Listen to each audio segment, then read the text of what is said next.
Hi everyone, I'm going to be talking about FIV testing today and a different way to look at FIV testing using saliva instead of the traditional blood. So FIV testing is quite a common retroviral disease that exists worldwide. It's something that can affect any cat and is spread from cat to cat. It can have impacts on the health and lifestyle of cats, and there are many reasons why we might test a cat for FIV. While it isn't something that is as commonly tested in shelters or even sort of in general practice, it does still have significant implications, and there are many shelters in Australia that still test regularly for FIV. So the current testing for FIV involves a blood test. So usually a small amount of blood is collected from the leg or from the neck of a cat for testing. We don't need a lot of blood, and we can use either blood or serum for that testing. It does involve a level of restraint of that cat, which can be quite uncomfortable. It's not always that tolerated. It does involve them being physically restrained to collect that blood. The drop of blood is dropped into the sample well and mixed with diluent, and then the allocated time is waited for the test to run.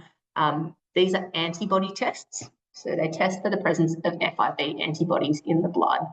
The common tests that we're using are the antigen or the witness tests. They help. They have a better reliability against FIV, true FIV versus FIV vaccination as well.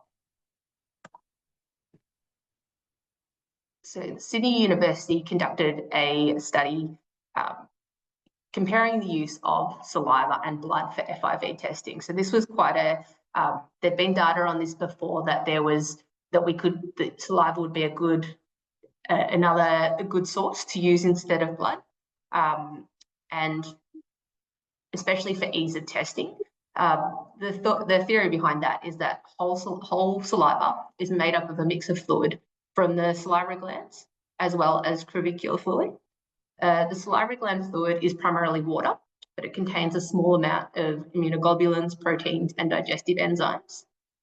Crevicular fluid, which is the other part of saliva, comes from the gingiva and the mucosa, and has a similar antibody composition to plasma. So in theory, the theory was that saliva would be as good a sample to test for FIV as blood if it was sampled correctly. So the study conducted by Sydney University last year compared saliva testing and blood testing in 382 cats, and it was tested in throughout Australia. So there were private clinics, there were shelters involved, there were universities involved. All these cats received 2 tests. They received one using the saliva collection method, which I'll show you shortly, and the other one using the traditional blood collection method. And then those results were compared, and the reliability of the 2 different samples were tested. In addition to checking just the results, we also recorded things like their age, their signalment, and whether they were well or not, and their reason for testing. Our involvement is at Adelaide was to be involved in testing many of our shelter cats that came through. It's part of our routine screening to test for FIV, so we were able to do that and compare both the saliva and the blood results. So collecting a saliva sample is actually a lot easier than what it might seem.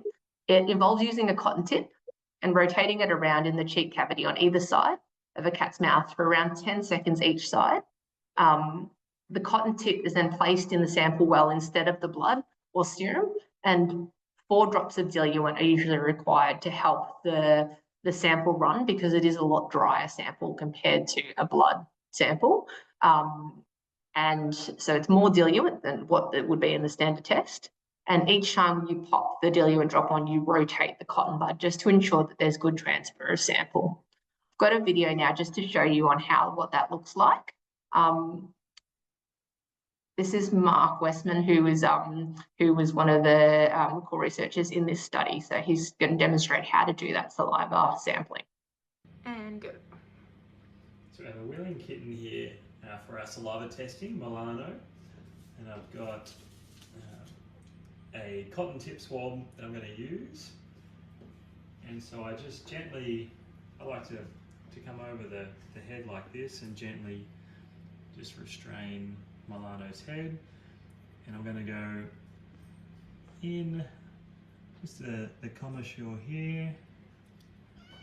That's okay, Milano. Sometimes just a dry swab, they don't love the sensation. Okay, on the other side, this. I'm just trying to get on the outside of the teeth here, like that. Often I'll just rub my under my finger like that. We've got a nice glob of saliva there. I'm going to do one more just on the other side. I try and do 10 seconds in total. Once they realise what you're doing, they often relax a bit. There we go. All done. You can run away. So we've got a saliva-laden swab there. Milano's got a bit of juvenile gingivitis, so it's a little bit blood tinged. This is the antigen rapid binote test kit that we're using. This is actually a dual kit that I've got in my hands. So FIV antibody testing on the top, FELV antigen testing on the bottom. We're only interested for this in the FIV antibody result, and I think we'll be sending out single test kits for this, so there won't be a choice. But here I'm going to use the top well. I put the tip of the cotton swab directly onto the well, sitting onto the top of the paper here. Normally this test kit, if you're running it with blood, only requires a drop of blood and 2 drops of diluent. But for saliva testing, I normally put in double that, so I'll be using 4 drops. And as I do it, I'll just be gently rotating the cotton swab like this onto the paper. So go 1, 2, and try and hold the bottle vertically to give the same drop amount. 3 and 4. And I just keep gently rotating and mixing, and in a second we should start to see the strip moving along. You can press it a couple of times. And if at any point the strip is not moving, you can always give it a little tap on the table.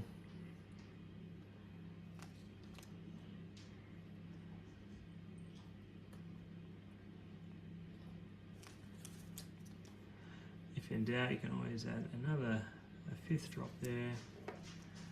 I keep rotating and mixing.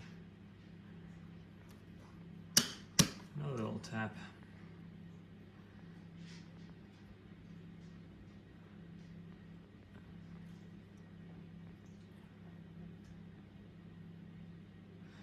And there we go, you can see the purple line coming across. That'll do, that's enough mixing. It's flowing quite nicely. We'll give that 10 minutes and then read the result. As you can see, it's actually quite straightforward. You do need a bit more diluent because it is quite dry, and it is quite well tolerated. I know that cat didn't particularly look like it was enjoying. It was a pleasant experience, but most cats have tolerated that very well. Even some of our very scared cats that are in the shelter have tolerated that testing very well. They look, if not a little bit bemused about what's happening, but they don't seem, it's not nearly as stressful as a blood collection. And go. So what did we find out of the study? So out of the 382 cats that were tested, 57 of these tested positive for FIV with the blood collection. And out of that same number, 48 tested positive for FIV with the saliva. There was 100% correlation of the cats that tested positive for saliva were also positive with blood, but there were some cats. So there were 9 cats that tested. There were 9 cats that tested positive with blood but negative with saliva. So that gives us a 82.5% sensitivity and 100% specificity with comparing the saliva and the blood. It is interesting to note that that one of the collection sites actually had significantly lower sensitivity, and that was out of those in that particular site, 6 cats that tested positive for FIV by blood collection. Only 2 of these tested positive by saliva testing. This suggests that there may have been a degree of sampling error in that testing site, which affected and skewed the results. If we take that collection site out, your sensitivity actually increases to about 91%. So, which is a lot higher, and it's worth noting. In terms of sampling error, I actually sampled a cat that had it was under an anaesthetic, so the mouth was quite dry, and we still managed to test to receive a positive test, even with a much drier swab than what I would have collected if in a conscious cat, which was interesting. So in addition to comparing the saliva and the blood, we also looked at signalment of cats that were testing positive for FIV. It was because we were collecting the data on these cats at the same time. And I mean, it's probably what everybody thinks as well, but the risk factors are gender and age, with male cats cats over the age of 3 years being more highly represented.